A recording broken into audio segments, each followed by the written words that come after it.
तो hello innovators. पिछली video में हमने मोजो प्रोग्रामिंग लैंग्वेज का इंट्रोडक्शन और इंस्टॉलेशन जाना था। अगर आपने वो नहीं देखी है तो आप जाके उसे देख लीजिए ताकि आपको एक इंट्रोडक्शन मिल जाए कि मोजो आखिर यूज़ क्यों होती है और उसे आपको क्यों पढ़ना चाहिए, और दूसरा ताकि आप उसे इंस्टॉल कर पाएँ अपने डेस्कटॉप पे और अपनी प्रोग्रामिंग जर्नी शुरू कर पाएँ। इस वीडियो में मैं आपके लिए लाया हूँ बेसिक्स पार्ट 1, और इसके बाद मैं आपके लिए बेसिक्स पार्ट 2 लेके आऊँगा। तो इन दो बेसिक्स में मैंने प्लान किया है कि आपकी कंप्लीट मोजो कवर हो जाए। तो बिना टाइम वेस्ट किए चलते हैं अपनी आज की वीडियो में।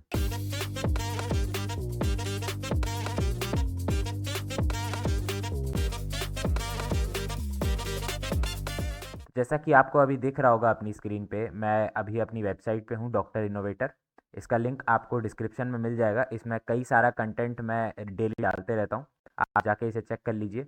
इसी के अंदर मैंने पेज 2 में एक कंपाइलेशन बना के रखा है, लर्न मोजो बेसिक्स।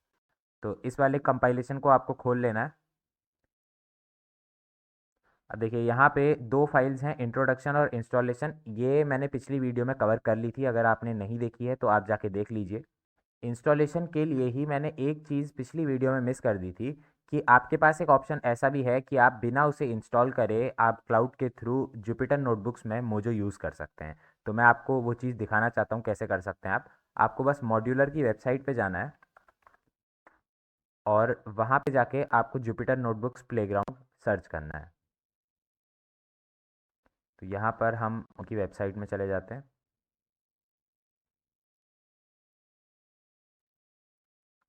अब सिंपली आपको यहाँ पे साइन इन कर लेना है।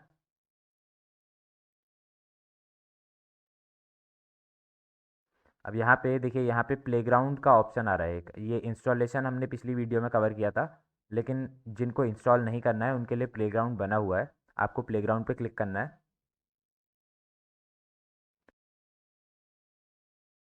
और मॉड्यूलर आपके लिए सिंपली नोटबुक्स क्रिएट करेगा और आपको क्लाउड में नोटबुक्स दे देगा। आप जाके वहाँ से डायरेक्टली मोजो में प्रोग्रामिंग कर सकते हैं। मैं आपको अभी दिखा देता हूँ करके।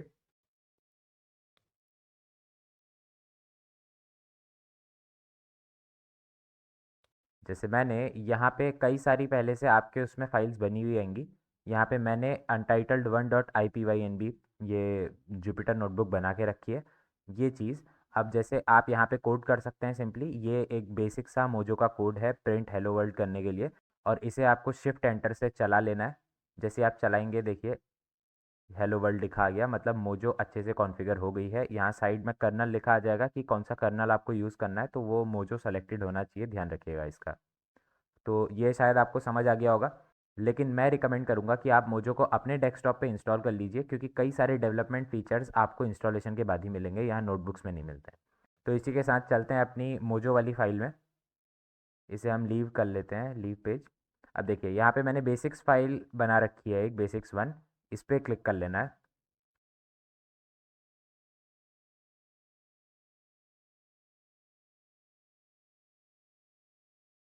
अब चाहें तो आप बाद में इसको रिवीजन के लिए भी चेक कर सकते हैं, आपको इसमें पूरा कंटेंट मिलेगा मेरा। तो जैसे कि हर वीडियो में हम सबसे पहले इसी के साथ वीएस कोड सेटअप कर लेते हैं, तो वैसे ही हम इस वीडियो में भी कर लेते हैं। यहाँ पे सबसे पहले क्या करते हैं, एक नया फोल्डर बना लेते हैं मोजो के लिए, मोजो ट्यूटोरियल। अब इसे हम वीएस कोड के अंदर खोल लेते हैं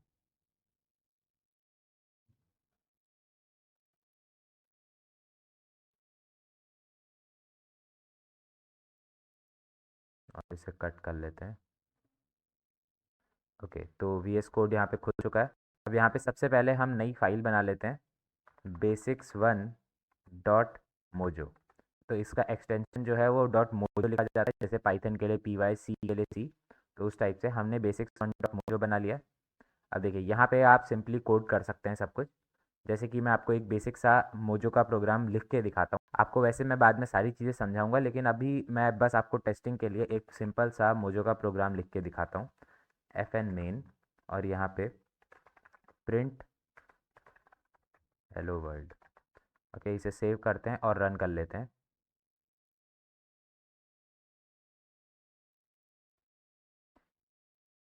तो देखिए यहाँ पे हेलो वर्ल्ड प्रिंट हो गया है, इसका मतलब ये प्रोग्राम अच्छे से चल रहा है। इस प्रोग्राम में हो क्या रहा है देखते हैं। तो जैसे अगर आपने पाइथन यूज़ करी होगी तो आपको पता होगा कि पाइथन में डायरेक्टली प्रिंट हेलो वर्ल्ड लिख सकते हैं और सिंपली वो चीज़ चल जाती है। लेकिन अगर आपने सी पढ़ी है, सी प्लस प्लस पढ़ी है, तो उसमें आपको मेन फंक्शन एक डिफाइन करना पड़ता है और उसके अंदर सारी चीज़ें लिखनी होती हैं। वैसे ही हम यहाँ पे करते हैं कि हम एक मेन फंक्शन डिफाइन करते हैं। अब डिफाइन करने के लिए हम fn कीवर्ड का यूज़ करते हैं और उसके अंदर हमने प्रिंट हेलो वर्ल्ड लिख दिया है। तो जैसे ही ये प्रोग्राम रन करेगा, इसका मेन फंक्शन रन करेगा और मेन फंक्शन के अंदर प्रिंट हेलो वर्ल्ड है, इसीलिए हेलो वर्ल्ड प्रिंट हो जाएगा। अभी हम सारे बेसिक्स चेक करेंगे। तो वापस चलते हैं अपनी फाइल में। तो यहाँ पर हमारे पास है मोजो अ बेसिक गाइड। अब सबसे पहला टॉपिक जो हर लैंग्वेज को पढ़ने से पहले हमें पता होना चाहिए वो होता है वेरिएबल्स। तो वेरिएबल्स क्या होते हैं? वेरिएबल्स ऐसी चीज़ें होती हैं जहाँ आप अपना डेटा स्टोर कर सकते हैं। जैसे कि इस केस में एक्स एक वेरिएबल है। जैसे आपने अगर मैथ्स पढ़ी होगी तो मैथ्स में आपको पता होगा कि हम एक्स एक वेरिएबल मानते हैं, उसमें डेटा स्टोर करते हैं और उस हिसाब से उसे कैलकुलेट करते हैं। वैसे ही हम यहाँ भी वेरिएबल्स बनाते हैं। जैसे कि हम इस कोड को कॉपी कर लेते हैं, मैं उसके बाद आपको समझाऊंगा कि इसमें हो क्या रहा है।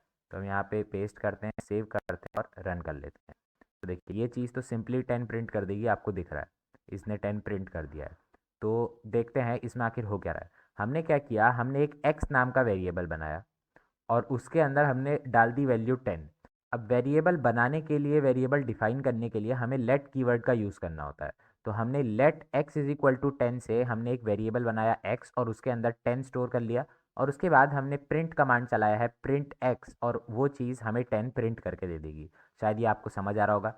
एफ एन मेन मैंने आपको पिछले एग्जाम्पल में समझा दिया है। क्या होता है कि आपको एक मेन फंक्शन बनाना होता है और उसके अंदर आप अपना मोजो का कंप्लीट कोड लिखेंगे। तो वही चीज़ यहाँ पे हो रही है, simply x is equal to 10 print हो जा रहा है। इसी के साथ हमारे पास एक और तरीका होता है वेरिएबल्स डिफाइन करने का। लेट के अलावा हम यहाँ पे वैर भी लिख सकते हैं। तो यहाँ पे अगर मैं वैर लिख लूँ, इसे सेव करूँ और अब रन करूँ तो देखिए क्या होगा। तो यहाँ पे ऐसा लिखा रहा है, देखिए var is declared but never mutated. Mutated मतलब चेंज करना, म्यूटेट करना। तो यहाँ पर x जो है वो वेर तरीके से डिक्लेयर किया गया है लेकिन कभी चेंज नहीं किया गया है। इसका मतलब ये सिर्फ एक वार्निंग है, आपको इस पर ज़्यादा ध्यान नहीं देना है।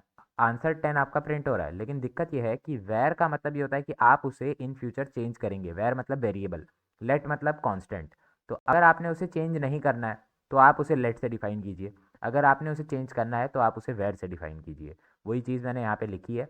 पूरा आप ये थ्योरी पढ़ सकते हैं, ये थ्योरी मैंने आपको सिंपल भाषा में समझा दी और आई थिंक सिंपल भाषा में समझने में आपको ज़्यादा फ़ायदा होगा, आपका टाइम बचेगा। एक एक लाइन पढ़ के मैं बताऊँगा तो उसमें मज़ा भी नहीं आएगा और टाइम भी बहुत बर्बाद होगा। इसी के साथ मैंने यहाँ पे लेट की डेफिनेशन भी दे रखी है। अब यहाँ पे अगर मैंने लेट लिखा होता तो क्या होता, देखते हैं। लेट लिखा होता और इसके बाद मैं एक्स को चेंज कर रहा होता, x is equal to x plus 5। इसे सेव करता हूँ और रन करता हूँ तो देखिए एरर आ गया कि expression must be mutable in assignment. मतलब लेट जो है आपने कांस्टेंट उसे डिफाइन किया लेकिन आप उसे चेंज कर रहे हैं, तो ये चीज़ एक एरर है। अगर मैंने यहीं पे वैर कर दिया तो क्या होगा, अब वो सिंपली चल जाएगा। तो इसे रन करके दिखा देता हूँ आपको। तो अब वो सिंपली 15 प्रिंट हो जा रहा है और 10 प्लस 5 15, इसीलिए 15 प्रिंट हो रहा है। तो ये चीज़ आपके समझ आ रही होगी शायद आराम से। तो लेट और वेट दो तरीके हमारे पास होते हैं, बस आपको ये याद रखना है।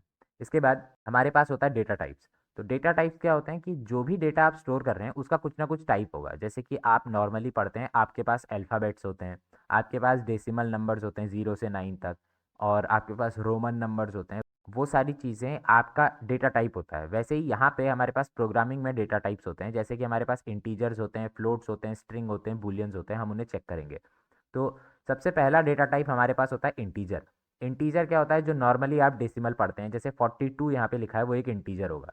मैं इसे कॉपी कर लेता हूँ और आपको रन करके दिखा लेता हूँ।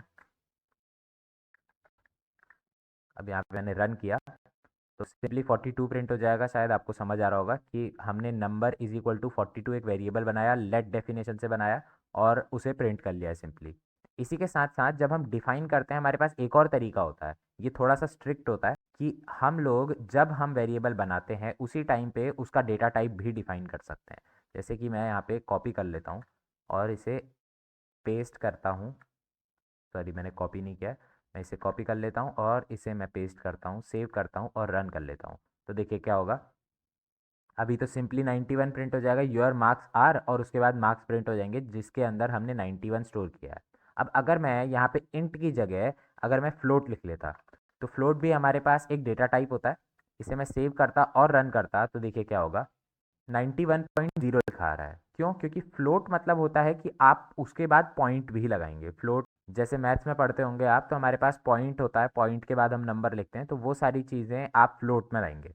अब यहाँ पे ध्यान दीजिए, अगर आपने कोई और लैंग्वेज पढ़ी है तो हमेशा यहाँ पे जो भी हम डिफाइन करते हैं, जैसे फ्लोट डिफाइन करते हैं तो स्मॉल एफ होता है, ऐसे ही इंटीजर डिफाइन करते हैं तो स्मॉल आई होता है। लेकिन मोजो में आपको बहुत सख्त ध्यान रखना है कि आई कैपिटल होगा, एफ कैपिटल होगा, स्ट्रिंग में एस कैपिटल होगा, तो वो सारी चीज़ें। इसके बाद हमारे पास यहाँ पे फ्लोट में भी कई सारे टाइप्स होते हैं। जैसे इस केस में हमने फ्लोट 64 लिखा है, हम फ्लोट 32 लिख सकते हैं और इसे सेव कर सकते हैं, रन करेंगे सेम चीज़ चलेगी। तो 32 जो है वो 32 बिट्स में इसे डिफाइन करेगा और 64 जो है वो 64 बिट्स में करेगा। इसमें बहुत माइनर सा अंतर आता है, देखते हैं, एक बार मैं आपको चला के दिखा देता हूँ।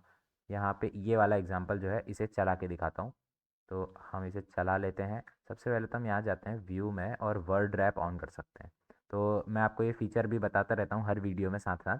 तो यहाँ पे मैं आपको बता देता हूँ कि आप अगर वर्ड रैप ऑन कर देंगे तो जैसे अभी मैं छोटी स्क्रीन में, आधी स्क्रीन में कोडिंग कर रहा हूँ, तो वो चीज़ वर्ड रैप हो जाएगी और मुझे ऐसे स्क्रॉल नहीं करना पड़ेगा हॉरिजॉन्टली। तो अब ये चीज़ वर्ड रैप हो गई है कि वो लाइन अगली लाइन में लिखी हुई आ जाएगी। तो अब देखिए यहाँ पे हम इसे सेव कर लेते हैं और रन करते हैं। तो फ्लोट 64 में क्या प्रिंट होगा, 8.1999 समथिंग। तो ये जो है 8.2 के बहुत ज़्यादा करीब है। अब यहीं पे अगर मैं फ्लोट 32 लिखता और सेव करता, रन करता, तो देखिए क्या होगा, यहाँ पे थोड़ा कम प्रिसीजन के साथ हमारा आंसर आया है। क्यों? क्योंकि 32 बिट पे दिखाने में कुछ एरर्स आ सकते हैं और 64 बिट में दिखाने में भी एरर आएंगे, लेकिन वो कम आएंगे, इसीलिए 64 बिट में ऐसा आ रहा है और 32 बिट में ऐसा आ रहा है। तो शायद आपको समझ आ रहा होगा। और वैसे भी ये बहुत ज़्यादा क्लोज हैं तो उतना ज़्यादा अंतर नहीं पड़ता। इसके बाद हमारे पास डेटा टाइप है स्ट्रिंग। तो यहाँ पे भी हम सेम चीज़ कर सकते हैं। स्ट्रिंग अगर आपने कोई और लैंग्वेज पढ़ी है तो आपको आराम से समझ आ रहा होगा, लेकिन अगर आप पहली बार मोजो पढ़ रहे हैं तो आई रिकमेंड कि आप इससे पहले पाइथन पढ़ लीजिए, क्योंकि पाइथन से बहुत ज़्यादा रिलेटेड है मोजो, पाइथन का सुपरसेट कहलाती है। और पाइथन में अगर आपको आर्टिफिशियल इंटेलिजेंस डेवलपमेंट आता है, सिस्टम डेवलपमेंट आता है, तो उसके बाद आप मोजो पढ़ेंगे, आपको बहुत ज़्यादा फ़ायदा होगा। अगर आपने पाइथन नहीं पढ़ी है तो इसी चैनल पे मेरी एक प्लेलिस्ट पड़ी है, ऑटोमेशन विद पाइथन, उसका लिंक आपको डिस्क्रिप्शन में मिल जाएगा। ज़्यादा से ज़्यादा 10 वीडियोस हैं 15-15 मिनट की, और वो आप 2x पे देख लीजिए, आपको आराम से समझ आएंगी। और उसमें मैंने बेसिक्स जो आपको इसको सीखने के लिए चाहिए वो पूरे कवर करें। तो इसी के साथ हम आगे बढ़ते हैं। अभी हम अपनी वीडियो पर फोकस करते हैं। तो हमारे पास अगला डेटा टाइप है string. Strings in Mojo are surrounded by either single quotation mark और डबल कोटेशन मार्क। तो सिंगल कोट या डबल कोट्स में हम उनको लिख लेंगे तो वो स्ट्रिंग्स हो जाएंगी। जैसे यहाँ पे मोजो लिखा हुआ है, अब मैं प्रिंट करूँगा तो मोजो प्रिंट हो जाएगा। ऐसे ही अगले में जैसे हम हर बार इस तरीके से भी डिफाइन कर सकते हैं कि हम डेटा टाइप हाथों हाथ दे दें, वैसे ही हम स्ट्रिंग भी डिफाइन कर सकते हैं।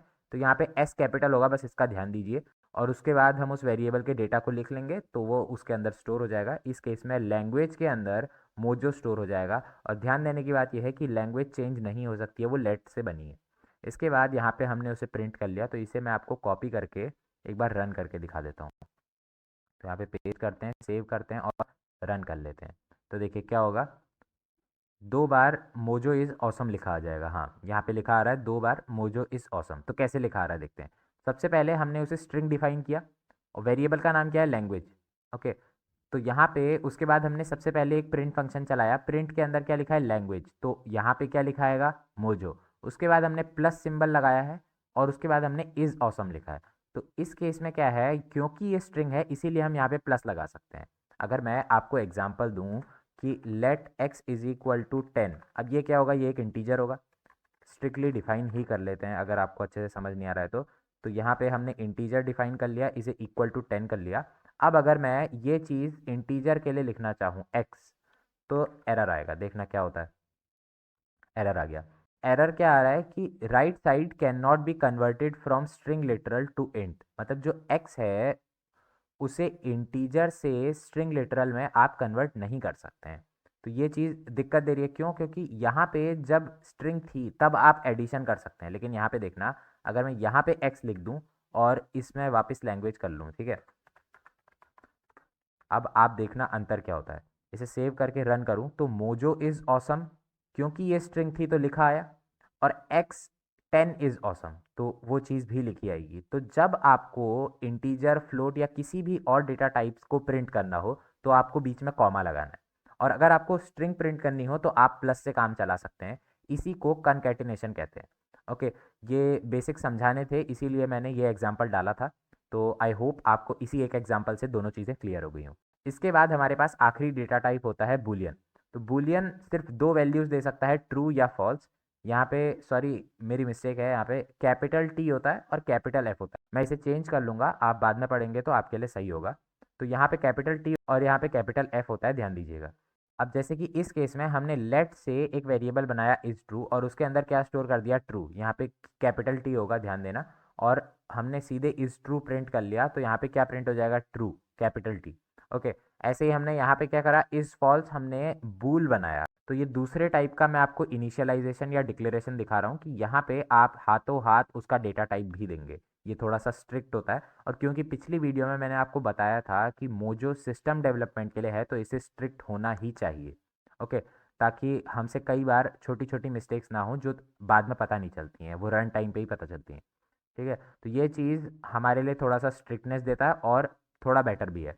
तो यहाँ पे आप इस तरीके से इसे डिफाइन कर सकते हैं, और उसके बाद हमने इसे प्रिंट कर लिया है। आई होप ये सारी चीज़ें क्लियर हो गई होंगी।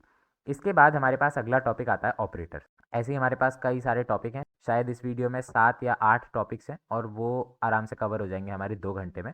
तो आई होप 2 घंटे में कवर हो जाए। देखते हैं आगे। तो ऑपरेटर्स क्या होते हैं? Operators are special symbols in programming that carry out arithmetic logic computation.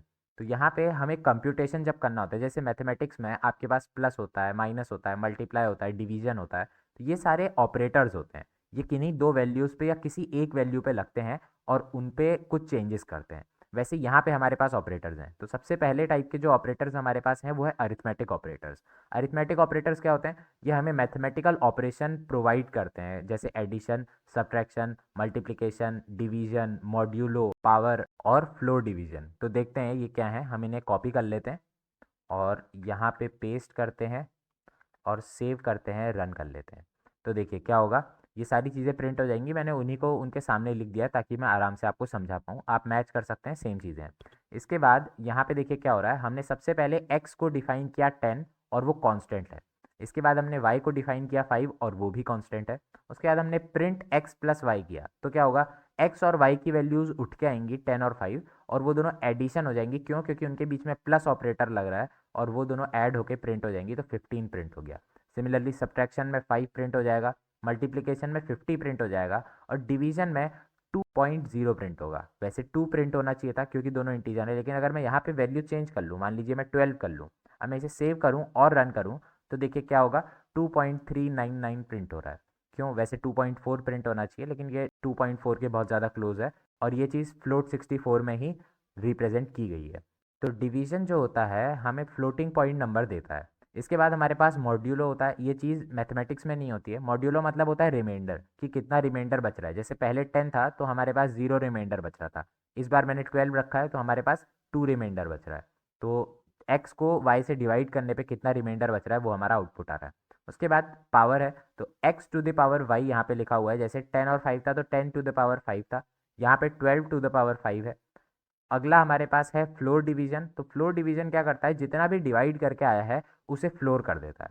अब फ्लोर और सील लोगों को पता नहीं होता है, तो मैं आपको बता देता हूँ।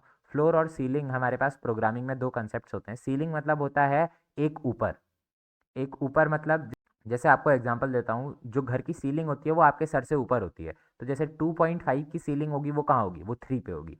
ऐसे ही आपका फ्लोर होता है वो आपसे नीचे होता है, वैसे ही 2.5 का फ्लोर कहाँ होगा, 2 होगा। तो वो इंटीजर में कन्वर्ट करता है, लेकिन फ्लोर या सील के हिसाब से कि आपने क्या लगा रखा है। तो ये जो होता है ये फ्लोर कन्वर्जन होता है। जैसे कि यहाँ पे 2 आ जा रहा है, 2.4 को वो 2 में कन्वर्ट कर दे रहा है। तो आई होप आपको ये समझ आ रहा होगा। तो ये हमारे पास हो गए अरिथमेटिक ऑपरेटर्स। उसके बाद हमारे पास आता है असाइनमेंट ऑपरेटर्स। असाइनमेंट ऑपरेटर्स मतलब कुछ चेंज भी कर सकते हैं और असाइनमेंट भी देंगे। जैसे कि सबसे इजी असाइनमेंट ऑपरेटर हमारे पास होता है इक्वल टू। तो जैसे x इज इक्वल टू 12 किया तो हम x के अंदर असाइन कर रहे हैं वैल्यू 12। वैसे ही हमारे पास कई सारे असाइनमेंट ऑपरेटर्स होते हैं। मैं इसे कॉपी कर लेता हूँ और यहाँ पे लाके पेस्ट करता हूँ, सेव करता हूँ और रन कर लेता हूँ। तो देखिए क्या होगा, ये चीज़ें प्रिंट हो रही हैं। देखिए सबसे पहले हमने x को int 64 से डिफाइन किया है और 10। तो यहाँ पे मैं बताना भूल गया था कि इंट में भी आप 64 32 डिफाइन कर सकते हैं और बाय डिफ़ॉल्ट 64 रहेगा। ओके, तो यहाँ पे सबसे पहले क्या है, हमने x को प्रिंट कर लिया है तो 10 प्रिंट हो जा रहा है। उसके बाद हमने x plus is equal to 5 किया है। x plus is equal to 5 जो है वो शॉर्ट फॉर्म लिखी हुई है x is equal to x plus 5 की। तो ये क्या है, असाइनमेंट ऑपरेटर है। मतलब वो x को 5 बार इंक्रीमेंट करेगा और वापस x को असाइन कर देगा। तो x के अंदर अब क्या वैल्यू स्टोर होगी, 15। इसी तरीके से x minus is equal to 3, तो 15 में से 3 माइनस करो और उसे वापस x के अंदर डाल दो, तो क्या बचेगा, 12। Similarly x multiply is equal to 2, तो इसका मतलब क्या होगा, 12 को 2 से मल्टीप्लाई करो और वापस x के अंदर इंसर्ट कर दो, तो क्या आएगा, 24। इसके बाद हमारे पास है x division is equal to 5, तो 24 को 5 से डिवाइड करो और उसके बाद वापस वैल्यू x के अंदर डाल दो। अब यहाँ पे ध्यान देने की बात यह है कि 24 को जब आप 5 से डिवाइड करेंगे तो आपका 4.8 आना चाहिए, जबकि यहाँ पे सिर्फ 4 आ रहा है। क्यों? ऐसा इसलिए कि जब हमने डिवीजन किया तब तो 4.8 आया, लेकिन जब आपने उसे वापस x के अंदर इंसर्ट किया तो x तो खुद में क्या था, इंटीजर 64, और क्योंकि वो इंटीजर था इसीलिए उसने 4.8 को वापस 4 में कन्वर्ट कर दिया। तो ये चीज़ कई लोगों की समझ नहीं आती है। तो यहाँ पे आपने जो एक्सप्लिसिटली डिफाइन किया है कि इसका डेटा टाइप ये होगा, इसीलिए ये चीज़ ऐसी हो रही है। आगे चलते हैं, आगे हमारे पास है x modulo is equal to 5, तो 4 को हमने 5 से डिवाइड किया और रिमाइंडर कितना बचेगा, रिमाइंडर बचेगा 4, और वही चीज़ प्रिंट हो गई है। Similarly x to the power 2 is equal to x, तो हमने x को 2 की पावर करी, कितना था, 4, और तो 4 की पावर 2 16, और 16 को हमने वापस x के अंदर डाल दिया और उसे प्रिंट कर लिया, तो 16 प्रिंट हो गया। इसके बाद हमारे पास है x फ्लोर डिवीजन 3, तो हमने 16 को फ्लोर डिवीजन करा 3, तो 5 बार फ्लोर डिवीजन हो जाएगा, तो इसीलिए हमारे पास 5 प्रिंट हो गया। तो ये चीज़ शायद आपके समझ आ गई होगी। अगर नहीं आती है तो आप कमेंट सेक्शन में मुझसे पूछ सकते हैं, या आप मुझे दोबारा बता सकते हैं कि ये चीज़ नहीं आई, आप दोबारा वीडियो बनाएं, तो मैं आपके लिए दोबारा वीडियो बना दूंगा। आप टेंशन मत लीजिए, मैं आपके सपोर्ट के लिए यहीं पे हूँ। आगे हमारे पास कंपैरिजन ऑपरेटर्स हैं। कंपैरिजन ऑपरेटर कंपैरिजन करने के लिए होते हैं। जैसे जैसे डबल इज इक्वल टू मतलब होता है कि ये चेक करेगा कि एक्स और वाई दोनों इक्वल है या नहीं। तो यहाँ पे हम क्या करते हैं, इसे कॉपी कर लेते हैं और यहाँ पे पेस्ट करते हैं, सेव करते हैं और रन कर लेते हैं। तो देखिए सबसे पहले फॉल्स प्रिंट हो रहा है। फॉल्स क्यों?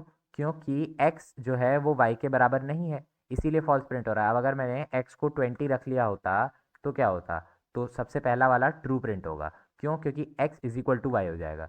सिमिलरली इसके बाद है x not equal to y, तो जिसके भी आगे एक्सक्लेमेशन साइन लग जाए वो नॉट हो जाएगा। तो इक्वल टू के आगे एक्सक्लेमेशन साइन लग रहा है मतलब नॉट इक्वल टू, तो इस केस में ट्रू था लेकिन इस केस में फॉल्स हो जाएगा। क्यों? क्योंकि वो तो इक्वल है और ये नॉट इक्वल टू बोल रहा है।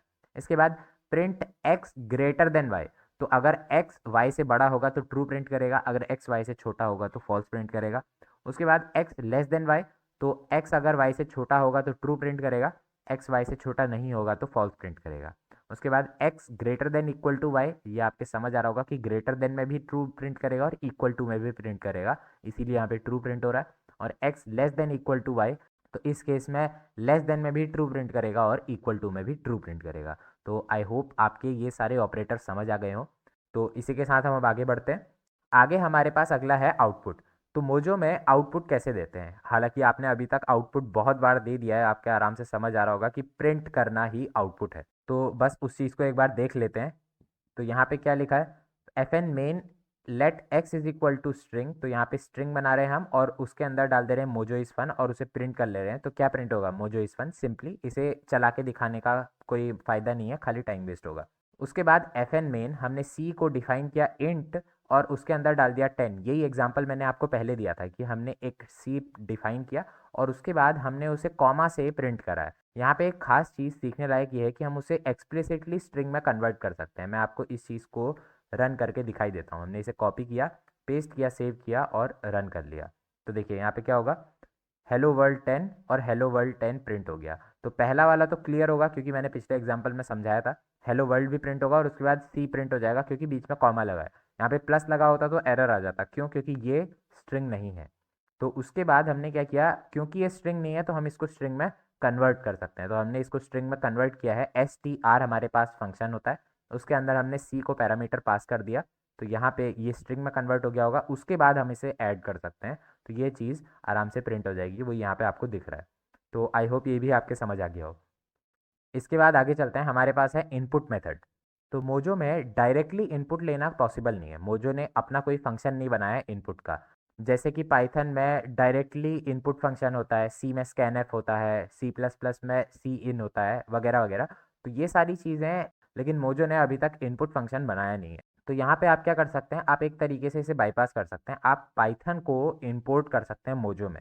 क्योंकि पाइथन का एक सुपर सेट है, तो पाइथन की हर एक चीज़ मोजो में चलेगी। इसीलिए हमने यहाँ पे क्या करा है, देखिए इस कोड को एक बार चला के मैं आपको दिखा देता हूँ। ओके, तो इसे रन करने पे हमें एक एरर मिल रहा है, पहले तो देख लेते हैं वो एरर आ क्या रहा है। तो use of unknown declaration input, F N declaration require explicit variable declaration. तो इस लाइन में हमारा एक एरर आ रहा है कि इनपुट पता नहीं क्या वेरिएबल है और आपने सीधे यूज़ कर लिया है। तो सबसे पहली चीज़ हमने यहाँ पे गलती कर ली है, हम इसे पाई इनपुट करना चाहिए और उसके अंदर हमें कुछ उससे इनपुट पूछना चाहिए। जैसे अगर आपने पाइथन पढ़ी होगी तो हम उसके अंदर उससे इनपुट पूछते हैं कि एंटर योर नेम। ओके, और उसके बाद हम उससे एरिया दे देते हैं कि यहाँ पे आप अपना नेम टाइप कीजिए। तो इसे रन करके मैं आपको दिखा देता हूँ कि रन कर रहा है, और उसके बाद मैं आपको समझाऊंगा कि कैसे क्या हो रहा है। तो यहाँ पे मैं अपना नाम डाल देता हूँ, तो ये चीज़ सिंपल हो जाएगी। अब देखिए ये रन कैसे कर रहा है और इसके अंदर हो क्या रहा है। सबसे पहले हमने पाइथन को इम्पोर्ट करा है। देखिए स्मॉल पाइथन हमारा मॉड्यूल है, उसमें से कैपिटल पाइथन उसकी एक क्लास है। तो from Python import Python as इम्पाई, मतलब इम्पोर्टेड पाइथन। तो यहाँ पे हमने, आप कुछ भी लिख सकते हैं, पी वाई लिख सकते हैं, या इसे ना भी लिखें कोई दिक्कत नहीं है। यहाँ पे बस हमने उसे एक एलियस दे दिया है कि अब मैं शॉर्टकट में इम्पाई लिखूंगा, उसका मतलब ये कैपिटल पाइथन होगा। तो उसके बाद हमने क्या किया है, अभी तक हम एफ एन मेन लिख रहे थे, अब हमने उसके आगे क्या लिखा है, रेजेस। रेजेस मतलब जैसे अगर आपने पाइथन पढ़ी होगी तो ट्राई और एक्सेप्ट हमारे पास केस होते हैं कि ट्राई के अंदर हम वो ब्लॉक्स लिखते हैं जहाँ पे हो सकता है एरर आए, और एक्सेप्शन के अंदर हम वो ब्लॉक्स लिखते हैं कि अगर एरर आएगा तो कैसे उसे एक्सेप्शन करना है, कैसे उसे हैंडल करना है। तो ट्राई और एक्सेप्शन हैंडलिंग हमें सिखाई जाती है पाइथन में। तो वही चीज़ यहाँ पे एक तरीके से कि हो सकता है इसके अंदर जो भी चीज़ है वो एरर दे। तो जब भी आपको कोई ऐसे पाइथन का मॉड्यूल एक्सटेंसिवली इंपोर्ट करना है, आपको रेजेस लगाना है, क्योंकि हो सकता है वो चीज़ मिसमैच कर जाए। तो ये हमने रेजेस लगा लिया सिंपली। उसके बाद हमने क्या किया है, लेट, हमने एक वेरिएबल बनाया है पाई इनपुट नाम से, और उसको हमने क्या डिक्लेयर करा है, देखिए इम्पाई। इम्पाई क्या था, पाइथन मॉड्यूल की कैपिटल पाइथन क्लास हमारी इम्पाई थी। इम्पाई से हमने इंपोर्ट मॉड्यूल करा है क्या, बिल्ट इन। तो हमारे पास पाइथन के जितने भी बिल्ट इन्स थे उन सबको ये चीज़ कॉल कर लेगी इतनी। उसके बाद हमने उसमें से डॉट इनपुट वाला फंक्शन एक्सट्रैक्ट कर लिया कि उसमें से हमें सिर्फ इनपुट फंक्शन चाहिए, आप उस इनपुट फंक्शन को हमें दे दो।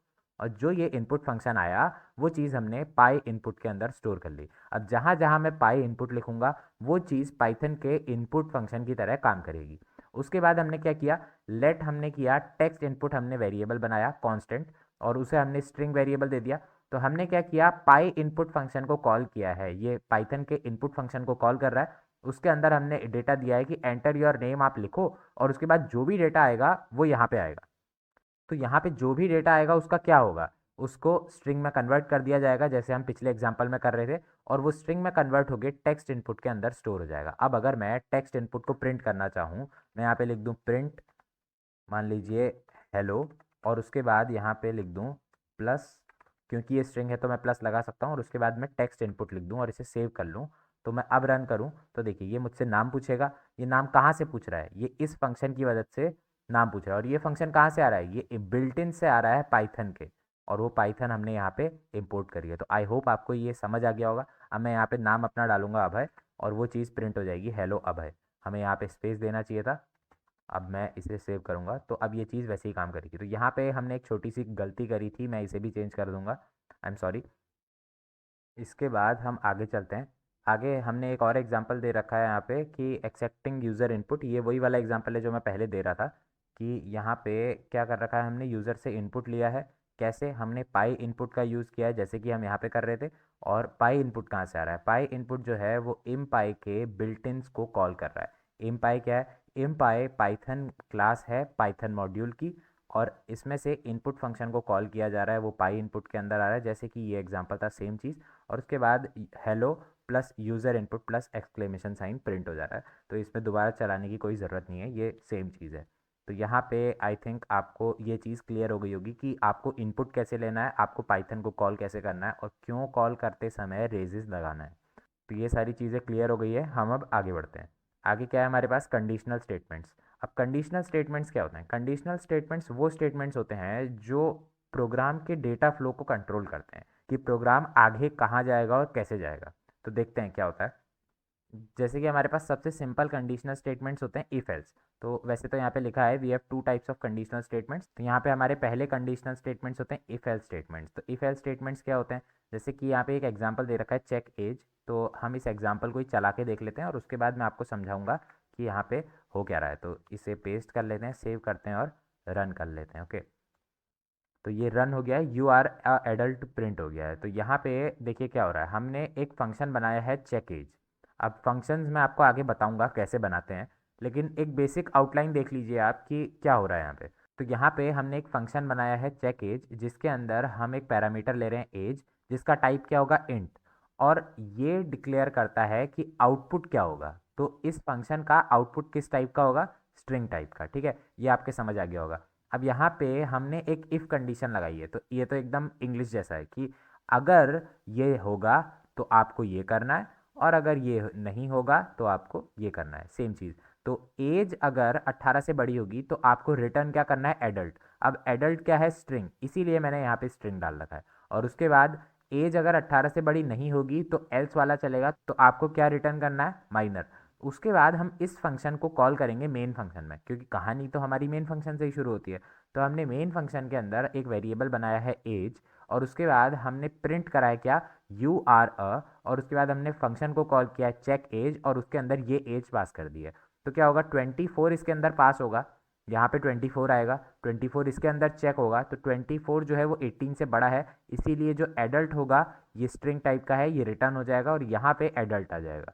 अब इसीलिए यहाँ पे प्रिंट हो जाएगा क्या, यू आर अ एडल्ट। अगर मैं यहाँ पे ये ना करके 14 कर देता और इसे सेव करता, अब रन करता, तो यू आर अ माइनर लिखा आ जाएगा। तो ये शायद आपके समझ आ रहा होगा, हर लैंग्वेज में सेम चीज़ है। इसके आगे मैंने सेम एग्जांपल बना रखा है चेक इवन और ऑड। तो क्या होगा, देखिए हमने फंक्शन बनाया चेक इवन नाम का, उसमें एक पैरामीटर लेने हैं नंबर, जिसका डेटा टाइप क्या है, इंट, और वो आउटपुट क्या दे रहा है, बूल टाइप। तो यहाँ पे देखते हैं, उसके अंदर हमने इफ एल्स कंडीशन लगा रखी है। अब इफ के अंदर क्या है, नंबर मॉड्यूलो 2। अगर मॉड्यूलो 2 इज इक्वल टू 0 है, इज इक्वल टू मतलब चेक करो कि वो दोनों इक्वल हैं या नहीं, तो रिटर्न ट्रू।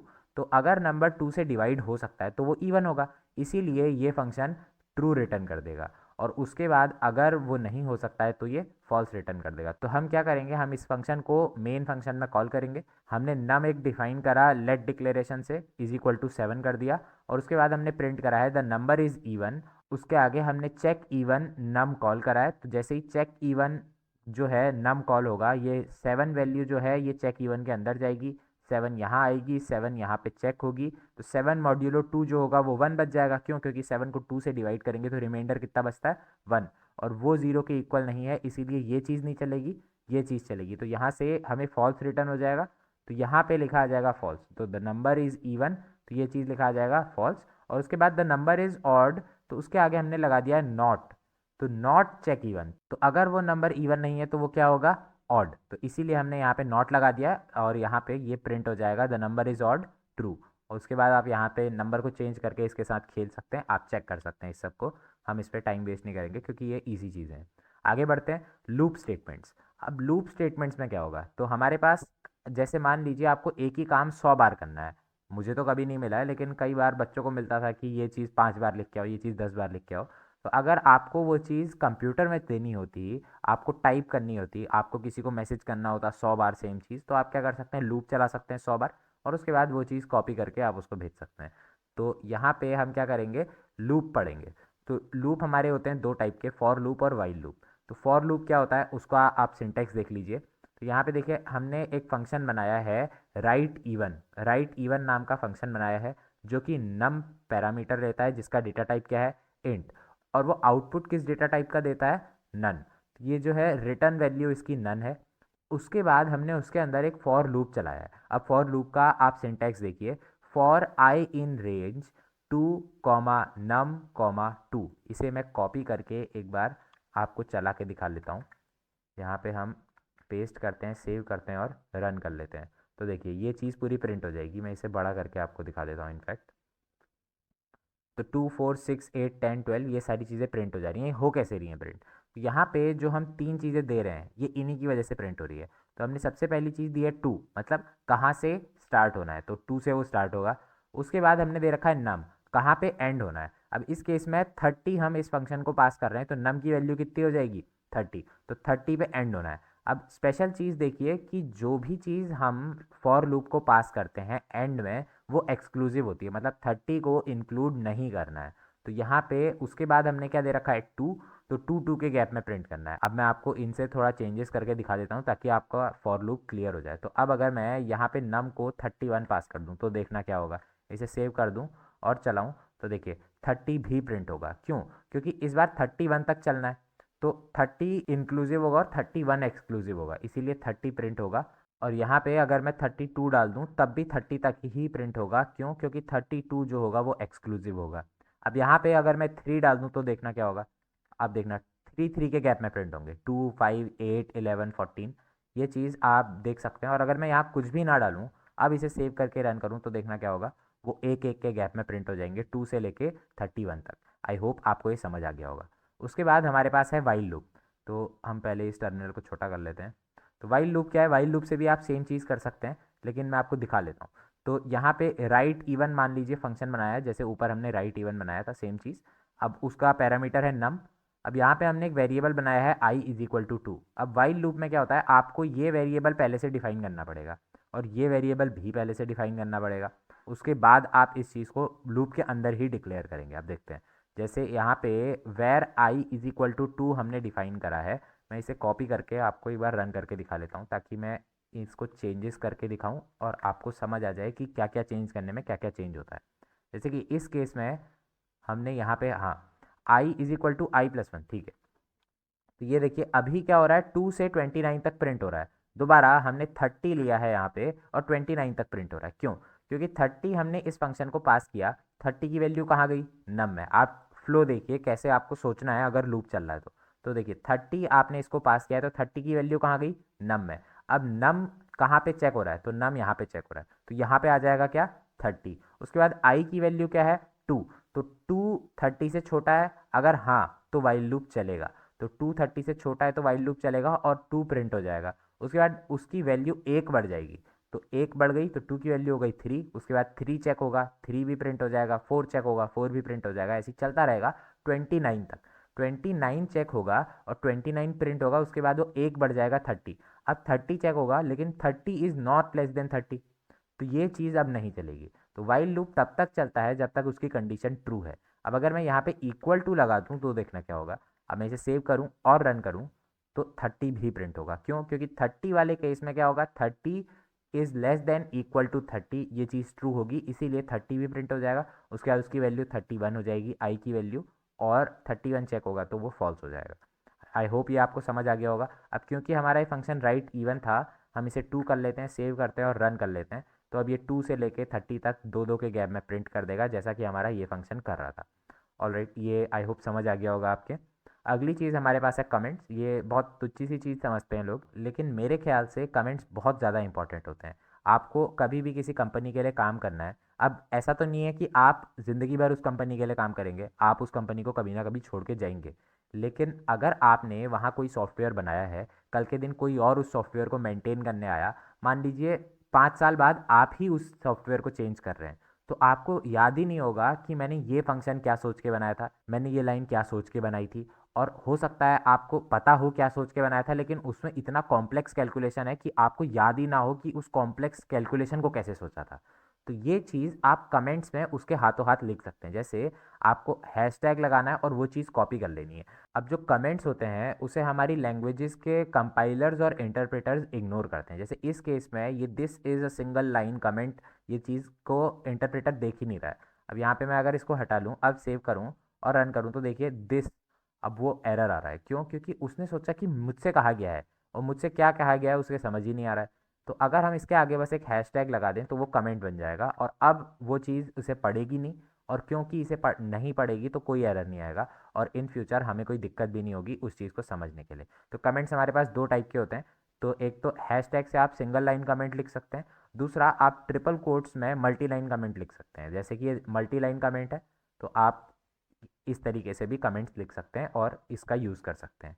इसके बाद अब हमारे पास थोड़ा भारी भरकम सामान आ रहा है। हमारे पास आ रहा है फंक्शंस, मॉड्यूल्स और स्ट्रक्ट्स। तो देखते हैं फंक्शंस क्या होते हैं सबसे पहले। अब सबसे पहले हम देखते हैं फंक्शंस दो तरीके से डिक्लेयर किए जा सकते हैं, डेफ और एफ एन। हमने अभी तक एफ एन तरीके से डिक्लेयर करें, इनमें अंतर क्या होता है हम ये भी देखेंगे। तो चलते हैं आगे। सबसे पहले मैंने यहाँ पे पॉइंट वाइज बना रखा है ताकि आपके समझ आ जाए, क्योंकि इनमें पॉइंट्स ढूंढना बहुत मुश्किल होता है। तो ये चीज़ मैंने बहुत ढूंढ के आपके लिए इकट्ठा करी है। देखते हैं तो डेफ फंक्शन के बारे में यहाँ पे क्या लिखा है देखते हैं। सबसे पहला लिखा है डायनेमिज्म लाइक पाइथन डेफ। तो पाइथन अगर आपने पढ़ी है तो वहाँ पे डेफ से ही हम फंक्शन डिफाइन करते हैं। तो वैसे ही डायनेमिज्म देता है, मतलब डेफ के अंदर आपको उसका डेटा टाइप नहीं देना पड़ेगा, रिटर्न टाइप नहीं देना पड़ेगा, वो सब होता है। उसके बाद लिखा है आर्ग्यूमेंट्स आर डायनेमिकली टाइप्ड, मतलब उसके अंदर आर्ग्यूमेंट जो होते हैं वो डायनेमिकली टाइप्ड होते हैं। अगर मैं यहाँ पे नम लिख दूँ, ओके, अगर मैं आपको एक चीज़ दिखाई देता हूँ, इसे हटा देता हूँ। ओके, तो मैं यहाँ पे आपको एक एग्जांपल से समझा देता हूँ मैं क्या कहना चाह रहा हूँ। तो हम यहाँ पे एक फंक्शन बना लेते हैं डेफ, और उसको हम नाम लिख देते हैं ए बी सी डी, और उसके अंदर हम एक वैल्यू रख लेते हैं नम। अब यहाँ पे अगर मैं इसको प्रिंट कर लूँ, बस सिंपली प्रिंट हेलो, और उसके बाद मैं लिख दूँ प्लस नम, और इसे सेव कर लूँ। ओके, और अंदर मैं जाके डेफ मेन कॉल कर लूँ, और अंदर मैं जाके डेफ मेन कॉल कर लूँ। उसके अंदर मैं यहाँ पे इस ए बी सी डी को कॉल कर लूँ, ए बी सी डी, और उसके अंदर मैं पास कर दूँ हेलो, और इसे सेव करके रन कर लूँ। तो देखिए क्या होगा, हेलो हेलो प्रिंट हो गया। क्यों? क्योंकि हेलो जो लिखा हुआ है ये वो इस हेलो के साथ मैच कर जा रहा है, क्योंकि हेलो जो यहाँ पे दे रखा है वो नम के अंदर चले जा रहा है और नम में प्रिंट हो जा रहा है। अब ये तो चल रहा है, लेकिन अगर मैं यहाँ पे 4 लिख दूँ तो क्या होगा, सेव करो और रन करो तो ये चीज़ एरर देगी। क्यों? आपके समझ आ रही होगी कि 4 जो है वो नम बन के आएगा, और नम यहाँ पे जब इंटीजर बन जाएगा तो ये प्लस से नहीं चल सकता है। ऐसा क्यों हो रहा है? ये चीज़ डायरेक्टली उसे इंटीजर क्यों ले ले रही है? क्यों यहाँ पे हमने डिक्लेयर नहीं किया है?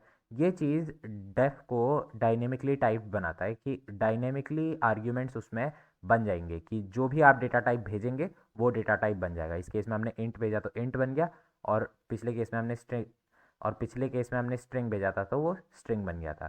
तो यही चीज़ इसे डायनेमिकली टाइप बनाती है, और इसीलिए पाइथन को ऐसे हाई लेवल लैंग्वेजेस में यूज़ किया जाता है, सिस्टम डेवलपमेंट में यूज़ नहीं किया जाता है। जबकि मोजो जो है वो सिस्टम डेवलपमेंट के लिए बनाई गई है, तो वहाँ पे आपको थोड़ा स्ट्रिक्ट रूटीन मिलेगा। इसके बाद क्या लिखा है, return types default to object, मतलब इस केस में जो भी आप रिटर्न करेंगे वो पाइथन का एक ऑब्जेक्ट बन जाएगा। आगे हम देखेंगे ऑब्जेक्ट क्या होते हैं। उसके बाद लिखा है वेरिएबल्स डिफ़ॉल्ट टू म्यूटेबल, मतलब वेरिएबल्स आप उसके अंदर चेंज कर सकते हैं। उसके बाद लिखा है object type allows dynamic typing, मतलब ये क्योंकि यहाँ पे ऑब्जेक्ट बन जा रहा है इसीलिए ये डायनेमिक टाइपिंग आपको अलाउ करता है। हम आगे समझेंगे कि ये क्या होता है। तो आपको आई होप ये एग्जांपल समझ आया होगा कि डायनेमिक टाइपिंग क्या होती है।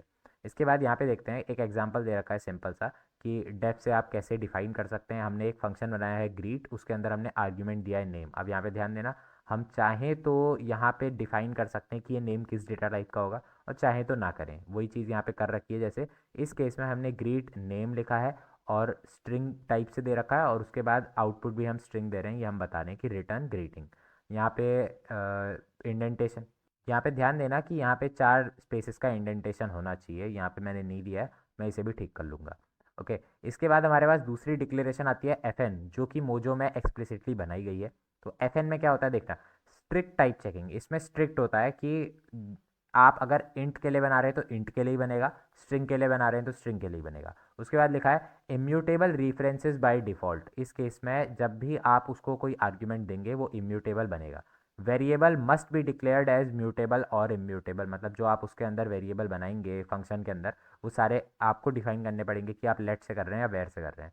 उसके बाद एंश्योर्स नो एक्सीडेंटल म्यूटेशंस। इस केस में पक्का हो जाता है कि आप गलती से चेंज नहीं कर सकते हैं। जो यहाँ डेफ होता है इसमें आप हो सकता है नेम को चेंज कर दें, तो वहाँ पे नेम को अगर आपने चेंज कर दिया तो गलती से चेंज हो सकता है, लेकिन इस केस में इंश्योर हो जाता है कि गलती से आप चेंज कर ही नहीं सकते हो। आपके पास कुछ आर्ग्यूमेंट कन्वेंशंस होंगे, आप उन्हीं की मदद से चेंज कर सकते हो।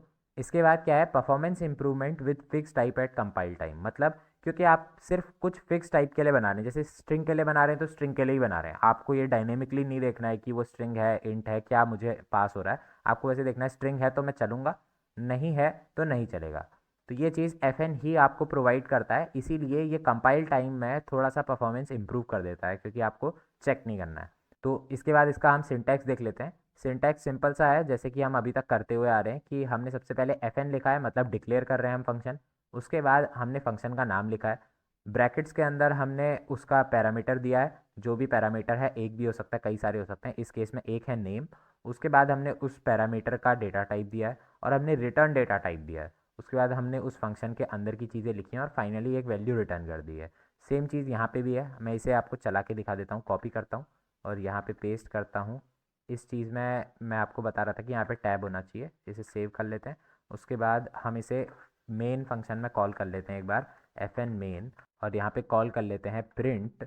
उसके बाद यहाँ पे पाओ, तो हमारे फंक्शन का नाम है पाओ, और उसको हमें एक बेस देना है, बेस मान लीजिए 2 दे दिया मैंने क्योंकि वो इंटीजर है, और एक्सपोनेंट देना है, एक्सपोनेंट मान लीजिए 5 देना है। इसे सेव कर लेते हैं और रन कर लेते हैं, तो देखते हैं क्या होगा, 32 प्रिंट हो जाएगा। क्यों? क्योंकि जो 2 की पावर 5 बन जाएगा, वही चीज़ यहाँ पे लिखी है कि 2 की पावर 5 आप रिटर्न कर दो, और एक्सप्लिसिटली लिखा है कि आपको इंटीजर इंटीजर और इंटीजर में ही काम करना है, इसीलिए थोड़ा सा स्ट्रिक्ट होता है एफ एन। और डेफ क्या होता है, थोड़ा डायनेमिक होता है।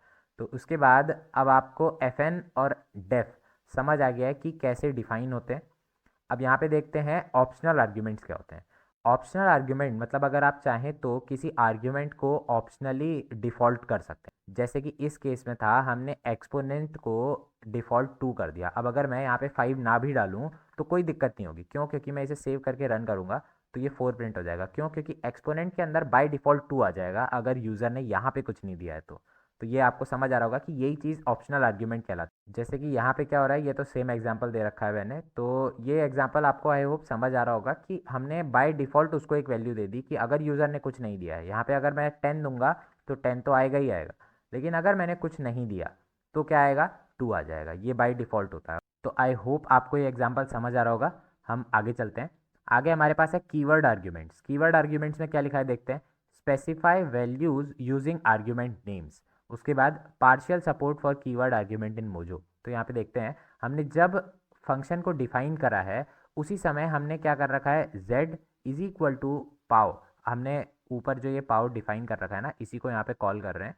तो यहाँ पे क्या कर रखा है, हमने एक्सप्लिसिटली लिख दिया कि ई एक्स पी को 3 करो और बेस को 2 करो। हमने यहाँ पे बेस पहले लिखा था और ई एक्स पी बाद में लिखा था। अगर मैं ऐसे 2 और 10 लिखूँ तो ये 2 जो होगा वो बेस में ही जाएगा और ये 10 जो होगा वो ई एक्स पी में ही जाएगा। लेकिन ऐसे अगर मैं डिफाइन करूँ कि कीवर्ड आर्ग्यूमेंट में दे दूँ, एक्सप्लिसिटली बता दूँ कि ई एक्स पी के अंदर तुमको 3 डालना है और बेस के अंदर 2 डालना है, तो मैं इस चीज़ को आपको कॉपी करके दिखा देता हूँ कि ऐसे कैसे चलेगा।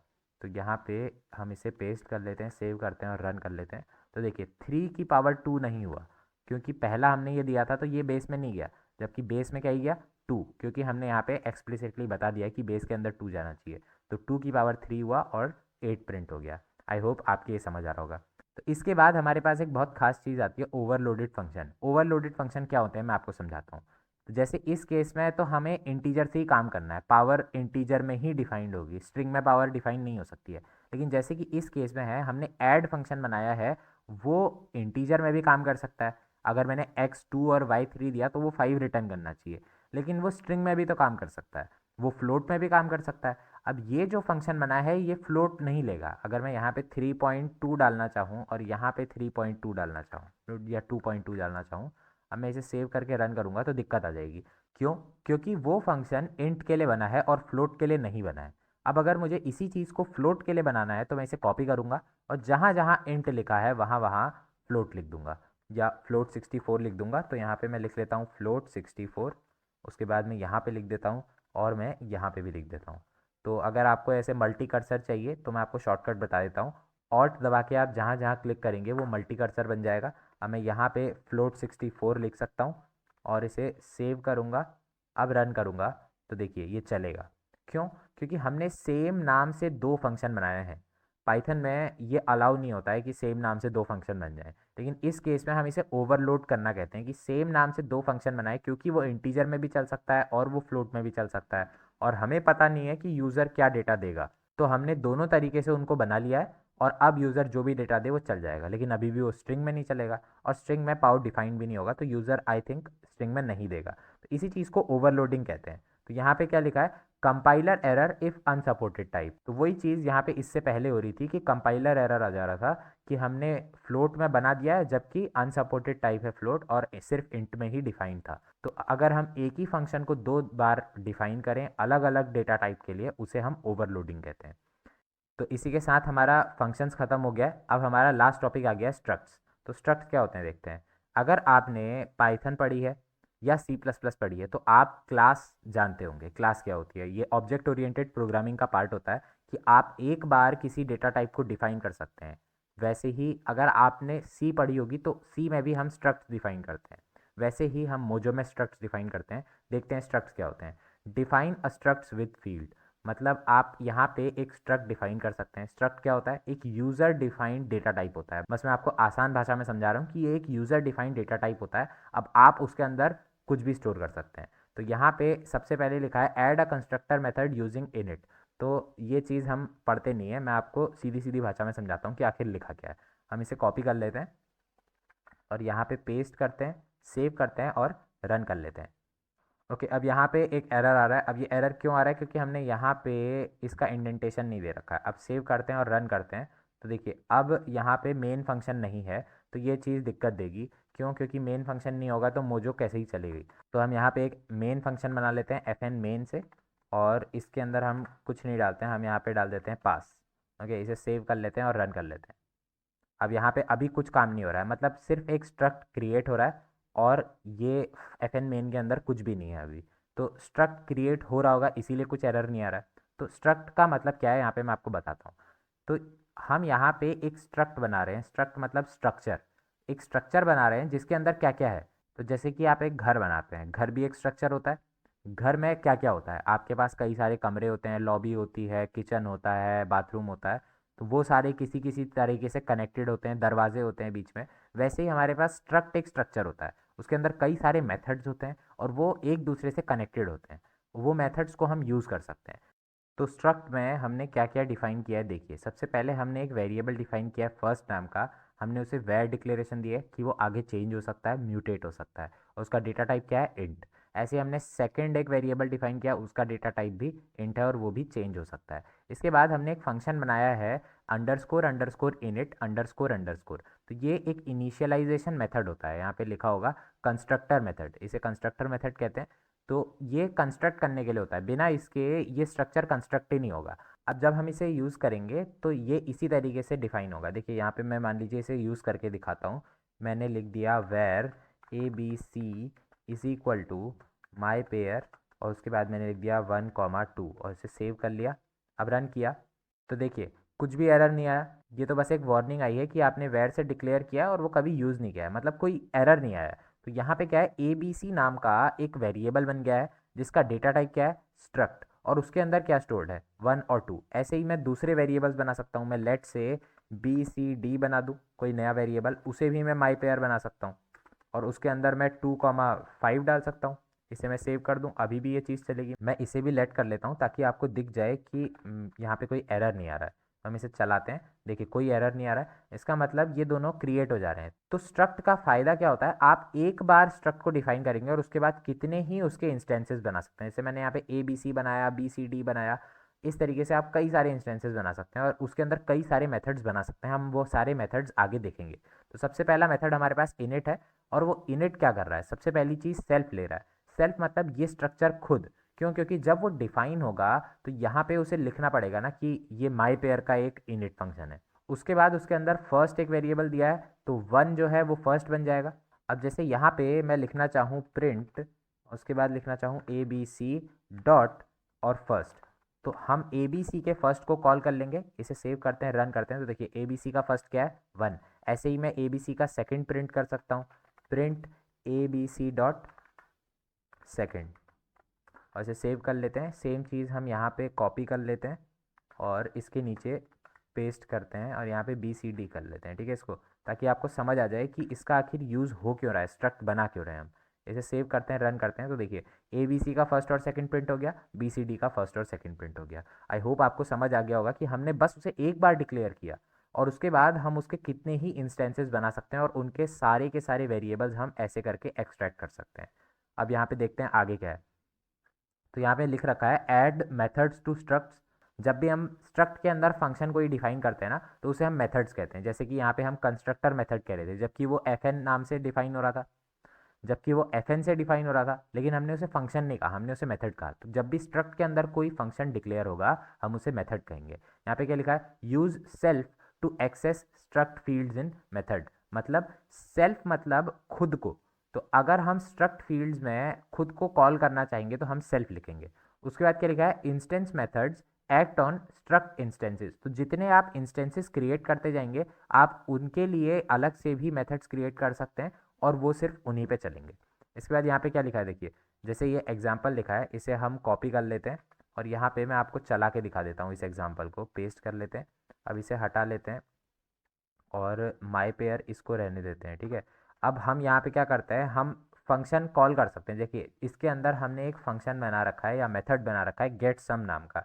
तो यहाँ पे हम क्या करते हैं, प्रिंट और उसके बाद हम गेट सम और उसके अंदर हम डाल देंगे ABC और इसे सेव कर लेते हैं। तो देखिएगा क्या होगा, इसे रन करते हैं तो कुछ एरर आ रहा है। अच्छा, ये एरर ये आ रहा है कि हमने इसे गलत तरीके से प्रिंट कर दिया, ठीक है। तो सिंटैक्स ये नहीं होता है, मैंने आपको थोड़ा गलत बता दिया क्योंकि ये पाइथन में वर्क करता है, यहाँ नहीं कर रहा है, तो आई एम सॉरी। अब इसे सेव करते हैं ऐसे।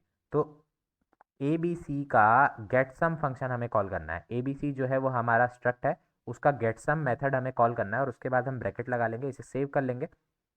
अब हम रन करेंगे तो देखिए अभी भी एरर आ रहा है। अब ये एरर इसलिए आ रहा है क्योंकि यहाँ पे हमने दोबारा टैब नहीं लगाया है। तो ये यार मैंने बहुत गलती कर दी है और आई होप आप समझने की कोशिश करेंगे। मैं अगली वीडियो से बहुत ध्यान रखूँगा, लेकिन अभी क्योंकि ये वीडियो ख़त्म होने वाली है तो अब मैं क्या चेंज करूँ, तो अभी हम इसको ऐसे ही रख लेते हैं। अब इसे सेव कर लेते हैं और रन करते हैं तो देखिए 3 प्रिंट हो जाएगा। 3 कैसे, हमने ABC के गेट सम मेथड को कॉल किया। ABC क्या है, माई पेयर का एक इंस्टेंस है जिसके अंदर हमने 1 और 2 पास किया है। अब अगर मैंने यहाँ पे 5 और 7 पास किया होता तो क्या होता, मान लीजिए 5 और 7 पास कर लिया, सेव करते हैं और रन कर लेते हैं। तो इस बार क्या होगा, ABC का गेट सम कॉल होगा और गेट सम के अंदर 5 और 7 जाएगा और वो कितना प्रिंट कर देगा, 12। तो आई होप आपको समझ आ रहा होगा कि उसके अंदर हम कितने ही मेथड्स बना सकते हैं। और जब हम मेथड बनाएंगे तो उसके अंदर हम सेल्फ को कॉल करेंगे, हम खुद को कॉल करेंगे, खुद के सारे वेरिएबल्स उसके साथ ले जाएंगे। मतलब हम कॉल नहीं करेंगे, वो स्ट्रक्ट खुद को कॉल करेगा और अपने साथ सारे वेरिएबल्स ले जाएगा। और उसके बाद हमने यहाँ पे डिफाइन कर रखा है कि उसका रिटर्न जो वैल्यू होगी वो इंट होगी। तो आई होप आपको ये समझ आ रहा होगा। इसके बाद हम यहाँ पे चलते हैं स्टैटिक मेथड्स में। तो स्टैटिक मेथड्स क्या होते हैं, तो सबसे पहले यहाँ पे देख लेते हैं। स्टैटिक मेथड मतलब होता है जिसको सेल्फ की ज़रूरत नहीं होती है। आसान भाषा में बता रहा हूँ, स्टैटिक मेथड्स को सेल्फ की ज़रूरत नहीं होती है। सेल्फ की क्या, उसे किसी इंस्टेंस को शुरू करने की भी ज़रूरत नहीं होती है। जैसे इसको मैं कॉपी करके आपको दिखा देता हूँ। कॉपी कर लेते हैं और यहाँ पे पेस्ट कर लेते हैं। अब ये FN मेन को यहाँ पे ले आते हैं। अब इसे सेव करते हैं और रन कर लेते हैं। तो देखिए info is equal to hello print हो गया। ये कैसे प्रिंट हो रहा है, क्योंकि यहाँ पे हमने लॉग इन्फो नाम का एक मेथड बना रखा है जो लॉगर के अंदर है। अब देखिए अगर पिछले एग्जाम्पल में मैं बिना ABC बनाए उसके गेट सम मेथड को कॉल करने की कोशिश करता तो वो नहीं हो सकता था। क्यों, क्योंकि वो स्टैटिक मेथड नहीं था। लेकिन मैंने इस मेथड के ऊपर @स्टैटिक मेथड लिख दिया, मतलब अब इस फंक्शन को मैं बिना इंस्टेंस के और बिना सेल्फ के कॉल कर सकता हूँ। देखिए इसमें सेल्फ की कोई ज़रूरत भी नहीं है। तो इस तरीके से हम स्टैटिक मेथड्स डिफाइन कर सकते हैं ताकि हम उसे स्ट्रक्ट के बाहर भी यूज़ कर सकें। यही हमारा स्टैटिक मेथड्स का मतलब होता है। कई लोग इसमें बहुत कंफ्यूज रहते हैं, मैंने आपको आसान सी भाषा में समझा दिया। इसके बाद हमारे पास वैल्यू डेकोरेटर होता है। वैल्यू डेकोरेटर क्या करता है, जैसे कि यहाँ पे हमें ये इनिट लिखना पड़ रहा है। मैं वापस पिछले एग्जाम्पल में जाता हूँ। देखिए यहाँ पे हमें ये इनिट लिखना पड़ रहा है। अगर मैं इनिट ना लिखना चाहूँ तो मैं क्या करूँगा, इस चीज़ को गायब कर दूंगा और यहाँ पे इसके टॉप पे लिख दूंगा @वैल्यू और इसे सेव कर लूँगा। अब देखिए मैं इसको रन करूँगा तो अभी भी ये अच्छे से रन कर रहा है 12, जैसा पिछली बार कर रहा था। लेकिन अगर मैं इस वैल्यू को हटा दूँ तो देखिए क्या होगा, अब ये वैल्यू नहीं प्रिंट करेगा। क्यों, क्योंकि हमने उसे इनिशियलाइज नहीं किया।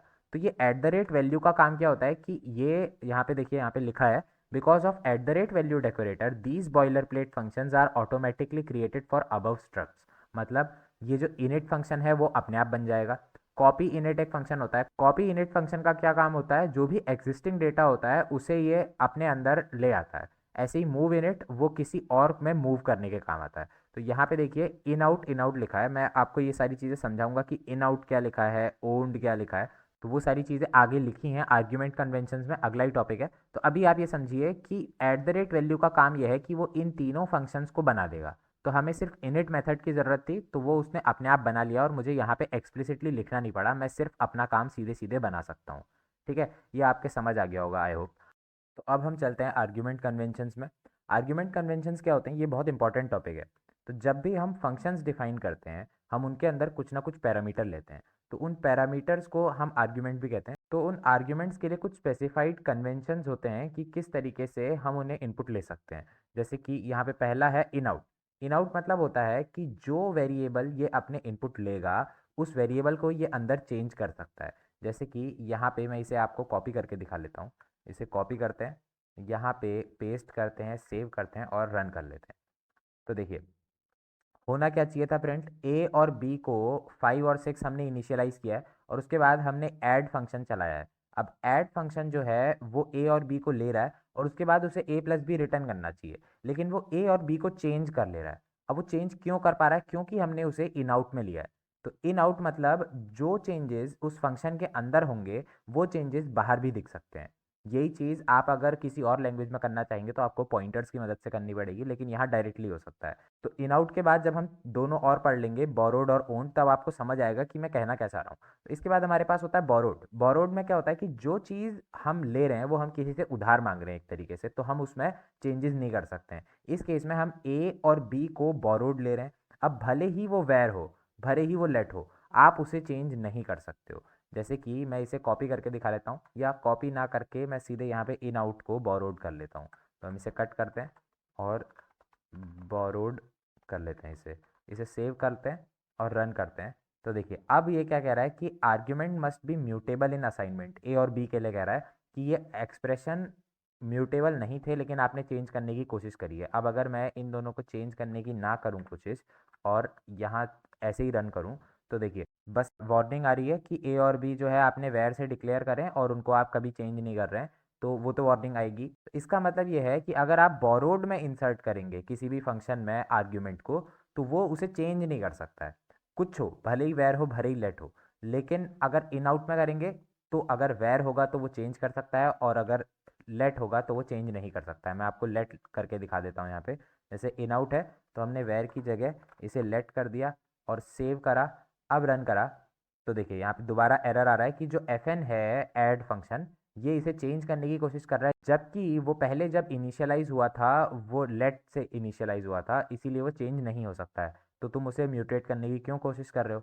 तो इन आउट और लेट की नहीं बनती है। आप सिंपली ये समझ लीजिए कि इन आउट और लेट की नहीं बनती है। और बोरोड के साथ वेर का कोई यूज़ ही नहीं होता है। अगर वो वेर है तभी वो चेंज नहीं हो सकता है बोरोड हो तो ये चीज़ आपको सिंपली समझनी है। अब तीसरा हमारे पास होता है ओन्ड। ओन्ड में क्या होता है, भले ही लेट हो भले ही वेर हो, अगर फंक्शन ओन्ड में किसी पैरामीटर को लेता है तो वो चेंज कर सकता है। इसका मतलब ओन्ड का ये मतलब है कि अगर उसने कोई पैरामीटर ले लिया है, जैसे मैं आपको ओन्ड करके दिखा देता हूँ यहाँ पे। तो अगर उसने कोई पैरामीटर ले लिया है तो क्या होगा, अब वो पैरामीटर इस फंक्शन का हो गया।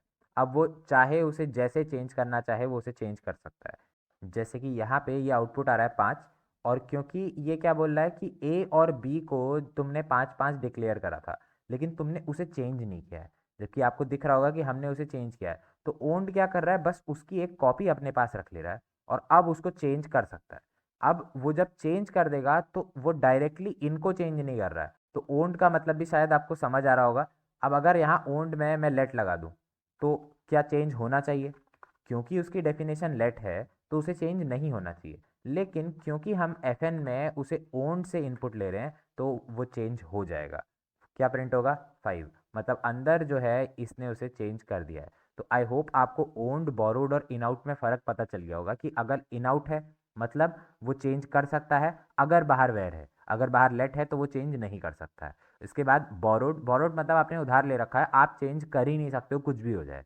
और ओन्ड मतलब अब ये आपका है, आप उसके मालिक हो, आप उसे कैसे चाहो वैसे चेंज कर सकते हो, लेट हो वेयर हो आप उसे चेंज कर सकते हो। तो आई होप ये आपके समझ आ गया होगा आर्ग्यूमेंट कन्वेंशन, और ये बहुत इंपॉर्टेंट टॉपिक है तो इसे समझना भी ज़रूरी है। इसके बाद हमारे पास लास्ट टॉपिक है स्ट्रक्ट्स वर्सेस क्लासेस।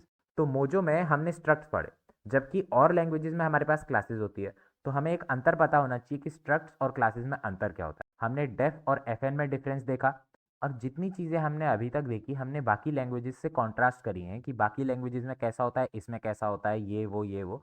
तो इसमें भी हम ये देखना चाहते हैं कि स्ट्रक्ट्स और क्लासेस में आखिर अंतर क्या होता है।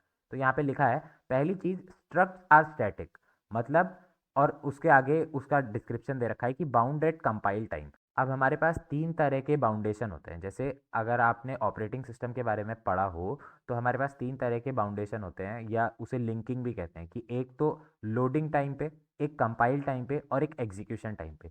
कंपाइल टाइम लिंकिंग का मतलब ये होता है कि जब वो प्रोग्राम पहली बार कंपाइल हो रहा है उसी टाइम जितनी स्ट्रक्ट्स हैं उनके एड्रेस कंपाइल और बाउंड हो जाएंगे, उसके बाद वो चेंज नहीं हो सकते, लिंक हो गए हैं। ऐसे ही लोडिंग टाइम मतलब जब वो प्रोग्राम मेमोरी में लोड हो रहा होगा उस टाइम पे उसके एड्रेसेस लिंक किए जाएंगे। और एग्जीक्यूशन टाइम या रन टाइम मतलब जब वो रन कर रहा होगा तो डायनेमिकली उसके एड्रेसेस चेंज हो सकते हैं। तो स्ट्रक्ट्स में क्या होता है, हमारी स्ट्रक्ट्स स्टैटिक होती हैं और उनको कंपाइल टाइम पे ही बाउंड कर दिया जाता है, जबकि क्लासेस में क्या होता है, क्लासेस रन टाइम पे बाउंड हो सकती हैं। इसके बाद इसमें लिखा है नो डायनेमिक डिस्पैच। सेम चीज़ है कि रन टाइम पे मॉडिफिकेशन नहीं कर सकते हो आप। क्लासेस में क्या होता है, क्लासेस में आप रन टाइम पे मॉडिफिकेशन कर सकते हो। क्यों? क्योंकि वो रन टाइम पे लिंक करती हैं। इसके बाद नो सपोर्ट फॉर इनहेरिटेंस। अब अगर आपने क्लासेस पढ़ी हो, अगर आपने नहीं पढ़ी हैं तो आपको ये इस पर ध्यान नहीं देना है। क्यों? क्योंकि आपने बेसिक्स पूरे कवर कर लिए हैं। मैं बस उनके लिए बता रहा हूँ जिन्होंने बाकी लैंग्वेजेस पढ़ी हैं और वो समझना चाहते हैं कि स्ट्रक्ट्स आखिर अलग हैं क्यों और इसे बनाया क्यों गया है। तो यहाँ पे क्या है, इनहेरिटेंस नहीं होती। अगर आपने क्लासेस पढ़ी है तो आपको इनहेरिटेंस पता होगा, मल्टी लेवल। तो वहाँ पे अगर हमने कोई एक क्लास बनाई है, अगर उस क्लास से हम उसकी चाइल्ड क्लास बनाएंगे तो चाइल्ड क्लास में पेरेंट क्लास की सारी प्रॉपर्टीज इनहेरिट कर जाती हैं। वो सारी चीज़ें स्ट्रक्ट्स में अवेलेबल नहीं होती हैं। लेकिन यहाँ पे हम उसी चीज़ को ट्रेड्स की मदद से इम्प्लीमेंट कर सकते हैं। ट्रेड्स के बारे में मैं आपको अगली वीडियो में बताऊंगा। अगली वीडियो में हम मॉड्यूल से शुरू करेंगे, हम ट्रेड्स के बारे में पढ़ेंगे, हम एरेज, टपल्स, और मोजो एक बहुत खास डेटा टाइप प्रोवाइड करती है सिमडी, हम उसके बारे में जानेंगे, उसे कैसे यूज़ करते हैं और कैसे इम्प्लीमेंट कर सकते हैं। और वो सब चीज़ें अगर आपको सीखनी है तो अगली वीडियो में वो सारी चीज़ें लाऊंगा मैं। तो बने रहिए मेरे साथ, बहुत सारा ऑसम कंटेंट आपके लिए मैंने अभी प्लान कर रखा है और मैं लगातार लाते रह रहा हूँ। तो इसी के साथ हम अपनी आज की वीडियो को एंड करते हैं। अगर आज आपको कोई चीज़ समझ ना आई हो इस वीडियो को देखने के बाद, तो इस वीडियो और अगली वीडियो में मैं थोड़ा गैप रख लूँगा। आप इसके कमेंट सेक्शन में मुझे बता सकते हैं कि क्या क्या मैंने छोड़ दिया या आपको लगता है मुझे और बताना चाहिए था। मैं अगली वीडियो में उसे प्लान करके ले आऊँगा। और अगर आपको ये वीडियो पसंद आई हो तो इस वीडियो को लाइक कर दीजिए और चैनल को सब्सक्राइब कर दीजिए ताकि आगे का कोई भी अपडेट आप मिस ना करें। आप चाहें तो मेरा टेलीग्राम चैनल, मेरा डिस्कॉर्ड सर्वर या इंस्टाग्राम पेज फॉलो कर सकते हैं, उन्हें ज्वाइन कर सकते हैं, क्योंकि कई सारे अपडेट्स आपको वहाँ मिलते रहेंगे अगर आप यूट्यूब से मिस कर दें तो इसी के साथ हम अपनी आज की वीडियो को एंड करते हैं। मिलते हैं अगली वीडियो में, तब तक के लिए कीप ऑन इनोवेटिंग। एक तो लाइक और शेयर ठोक दीजिए, महाकाल का से दबा के लाइक और शेयर ठोक दीजिए।